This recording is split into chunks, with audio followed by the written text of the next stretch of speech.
got a lot to talk about today, so get in here. This is Jack with Cosmic Road. I talk about UFOs and the paranormal. Please hit like and subscribe and let me know what you guys think in the comments below. Yeah, as of April 1st, David Grusch has officially joined the Declassification Task Force. So is this going to be the start of something really amazing? I mean, is this going to be the start of UFO disclosure? Is it going to be like David Grusch when he shows Eric Burleson where the alien bodies are, as shown by Astral? I love it, man. I hope that's what's going to happen. Dave literally knows where the bodies are. He knows where the UFOs are. He knows where the ARVs are. He knows where it all is. He knows the people to talk to, the witnesses to call. If ever there was the time for anything real to happen in terms of official government disclosure, this is it. They've got David Grusch on the task force. What will become of that in the 4 months or so that are left of to the task force to get this job done? Will it ultimately lead to the creation, as I hope, of a permanent body within the government, whether that's a UAP select committee with subpoena power or a UFO czar, something? We need a permanent body within the government to peer into the secrets of the UFO control group and to get us disclosure. We need to know the truth about reality. It has been kept from us for too long. Also, the black groups that are doing stuff, the control group or groups, there seem to be different groups doing different things, not always friendly with each other. But they need oversight. They have been doing skullduggery things for so long, killing people, brainwashing people, possibly involving humanity in some sort of proxy war with NHI. I mean, they're working with some beings and they're shooting other beings down. What does that sound like? That doesn't sound great. I don't know if I want to be in a proxy war between alien races, if that's what's going on. Whatever, they need oversight. So we need real official U.S. government, or it doesn't have to be U.S., but they are the ones doing a lot of this stuff. But we need real government disclosure. Of course, we don't need that to have our own relationship with the phenomenon. We can just go out there and do a CE5 and, initiate our own contact experiences. But yeah, we do need official government disclosure. And now is the time, guys. I am jazzed. I'm not like super optimistic that that's going to happen, but let me know how you guys think. Are you optimistic? Is this going to be the time? Are we going to bust some doors open? Or is this going to be another nothing burger? Let me know your thoughts in the comments below. Speaking of beings being at odds with each other, here's Gary Nolan saying much the same thing. There's also evidence that, let's say, again, people are going to misquote me. Evidence does not equal a conclusion. Evidence is just the raw material for a hypothesis. There's evidence that whatever it is that we're dealing with does not all comport to a common command structure. It's not one thing. It seems to be many things. Many things that might be in tension with each other. Think of, in the crudest sense, the colonial powers of the 16 and 1700s, England, Spain, France, the Netherlands, Portugal, all fighting with each other for the raw materials of the planet. So yeah, that could be what's going on. Maybe they are after physical raw materials. Maybe we are the materials. They do seem very interested in us. But hey, I did a piece a couple weeks ago saying how one contactee was being interacted with by beings that came here to study fireflies. So yeah, they're interested in us. They are making hybrids. There's a massive project based on our best evidence. but they may be interested in other things. But are they fighting each other? Is humanity involved in some sort of a proxy war between these various groups? Gary Nolan says they don't operate under a common command structure. Now, I find that very interesting because, yeah, absolutely, there's different groups doing different things. They don't always seem to be super friendly with each other, although sometimes they'll work with each other, weirdly enough. But they do seem to operate by largely the same rules. That is, the prime directive. No overt interference in our culture. No mass disclosure, no Phoenix lights during the daytime, no giant motherships flying over cities during the daytime with a bunch of cameras filming it. That doesn't happen. So they do operate by collective rules, which I think is really interesting, which to me hints at something like the Galactic Federation setting down rules. There's, Galactic Federation composed of many different groups and races, maybe from different dimensions, who knows, but they all operate by the same gameplay. Either that, or it's some sort of guiding philosophy or, rule book or something that the beings that come here have. Maybe to them it just makes sense not to overtly interfere with us for whatever reasons they have. We don't quite understand why a lot of these beings are coming here, if any of them. So it's kind of hard to ascribe motives and understanding to them. But yeah, they do seem to operate by some of the same rules, especially that one, the prime directive. So let me know if you think that means they are operating by some sort of shared common philosophy or whatever, different from each other, or if that indicates the presence of something like the Galactic Federation. Meanwhile, Think Tank is reminding us of the giant pyramid UFOs that may or may not have flown over the Pentagon. He says the greatest of all time. Side by side, all three pyramid videos. Check it out. Because, yeah, there were three of these videos, supposedly, of the giant pyramid UFO over Washington, D.C. I think one of them was supposed to be over the Pentagon. Amazing footage. Obviously, you would expect there to be more videos if this was legit. Over, talk about, the prime directive, right? A mothership flying over a populated area. If this were real, you would think that there would be, hundreds of these videos, not just a few. But you never know. Think Tank seems to think that there's something to this, that these are legit sightings. And of course, there were similar sightings in Russia, which is really interesting. So yeah, do you think this is legit? Do you think there was a giant pyramid UFO flying over Washington? Jeremy Corbell, from his sources, released that video of these pyramidal UFOs flying over warships. And at first people thought they were triangles, but people analyzed them more closely and said, no, actually they're pyramids. And of course, then Heckle and Jekyll got up there in front of Congress, Bray and Moultrie, and tried to debunk those using the Mick West definition of the bouquet effect, or however you pronounce that, which was nonsense. And in order for them to get that debunking out there, they had to ignore the findings of the UAP Task Force's chief scientist, Travis Taylor, who would have been the one making the call. They ignored their chief scientist to go with Mick West's explanation of the bouquet effect, or however you say that. I know I'm still mispronouncing that. But T.O. Red Octopus is reminding us of, these things were over the Kremlin, too. This is supposedly from 2009. T.O. says not a hoax and not debunked.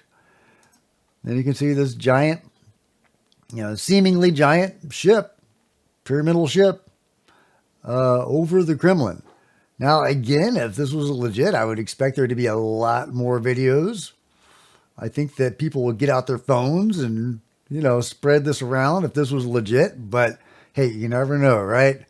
So do you think there was a giant... it would help if these things were in better quality, but, hey, it is what it is. This is the footage that we have. Is this supposed to be... Yeah, there we go. Zooming in on the thing supposedly over the Kremlin. We can definitely see there's supposed to be a shape there. Yeah. Is that legit? And I think there's another one too. From is this also shared by Tio? Yeah. Let's see. Friday, a large unidentified flying object. The Sun reported Friday a large unidentified flying object hovering over Moscow's Kremlin. According to The Sun, witnesses said the pyramid-shaped object could be as big as a mile wide.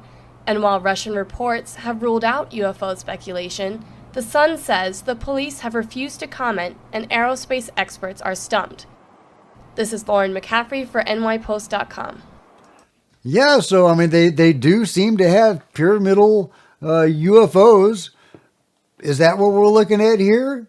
Or is it all a bunch of BS? Let me know your thoughts in the comments below. Meanwhile, remember when I shared the dragon UFO buzzing the black helicopter over Skinwalker Ranch? Really intriguing footage, right?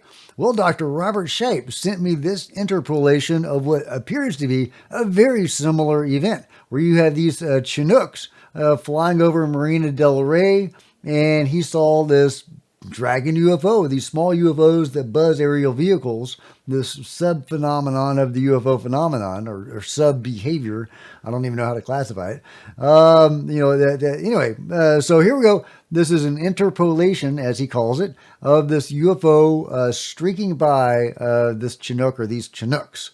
These, military helicopters that have really suspicious behavior over Marina del Rey. He documents it on his channel how they'll just, they do strange stuff, as well as police and fire vehicles as well. And he'll, hovering over the water for extended amounts of time, doing nothing.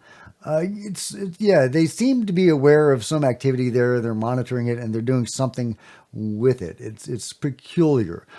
Peter Slattery also shares not a dragon UFO buzzing a Chinook, but a Chinook that is coming over Jaya Sanctuary, which is the place that he does CE5 in Australia. And you can go out there and you can do CE5 with Peter Maxwell Slattery, one of my favorite experiencers. I've had him on the channel.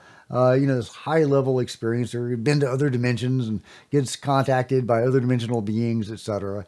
Cool guy. I really like Peter a lot. And I hope someday to get out to Jaya Sanctuary and, do CE5 with him. And it's really interesting that the black helicopters are buzzing him even out there. Meanwhile, speaking of Skinwalker Ranch, Stephen Greenstreet is still trying to run it down. He says, guy says Skinwalker Ranch caused him to become sick with a head cold. Millionaire owner of Skinwalker Ranch who claims a deadly ghost virus haunts the ranch, then irresponsibly validates the guy's delusion. Okay, all right. I love that. A deadly ghost virus. I love it. Alexander Heap says, all I know is I will never come back to your ranch. Talking to Brandon Fugel, owner of the ranch, or to the ranch next to you. I was sick for days after coming here.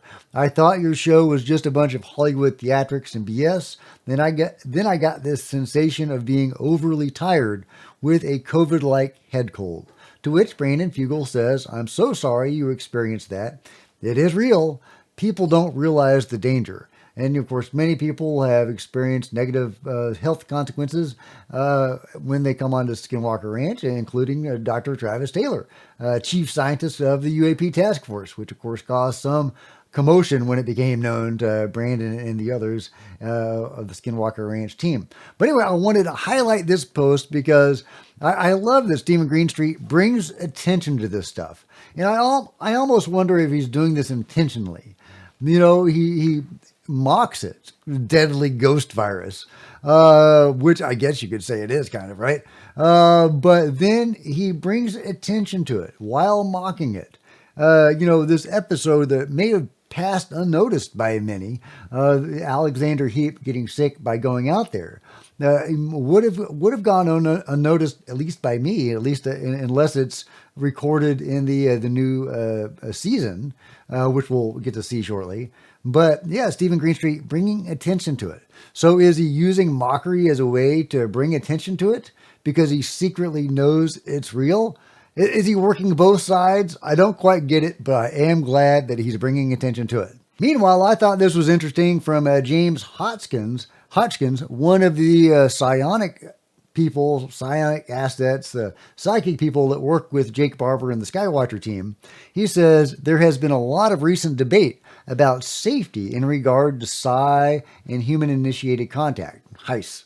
To get this out of the way, no, neither is 100% safe. Many of us have had some harrowing experiences, myself included.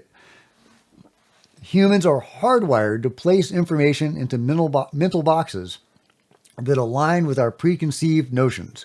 The phenomenon escapes this type of classification because it exists along a spectrum and is influenced positively and negatively by variables we do not understand. Throughout my life, I've had both positive and disturbing experiences with the phenomenon. The idea that these beings are purely love and light or entirely evil never resonated with me, as it didn't align with my own lived experience. Contrary to this, I have friends on the extreme ends of the spectrum whose experience of the phenomenon is entirely positive or negative with zero gray area. This is how the phenomenon presents to them. It doesn't make them wrong. Unfortunately, many in these two camps turn their subjective experiences into a belief system as to the intentions of the phenomenon. They are either our saviors or enslavers with no room for nuance or debate. The phenomenon is intricate, diverse, deeply personal, and difficult to measure objectively. Placing rigid beliefs on something we do not understand is superstition. As one of the last great frontiers, it deserves to be appreciated with an open mind.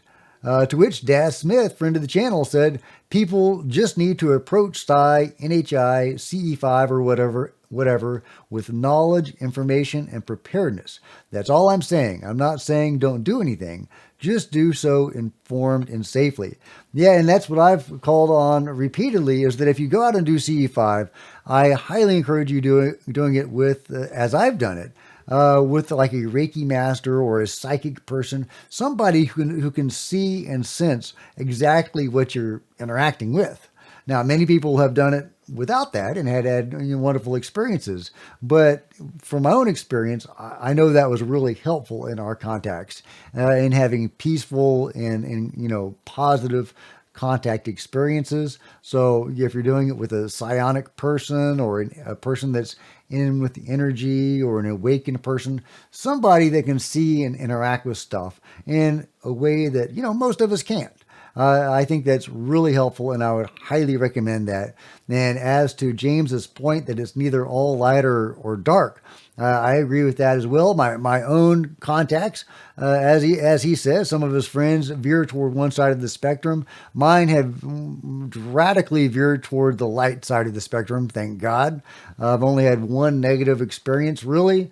I've had some neutral ones and, one particularly negative one. But in that case, it was one I sought out.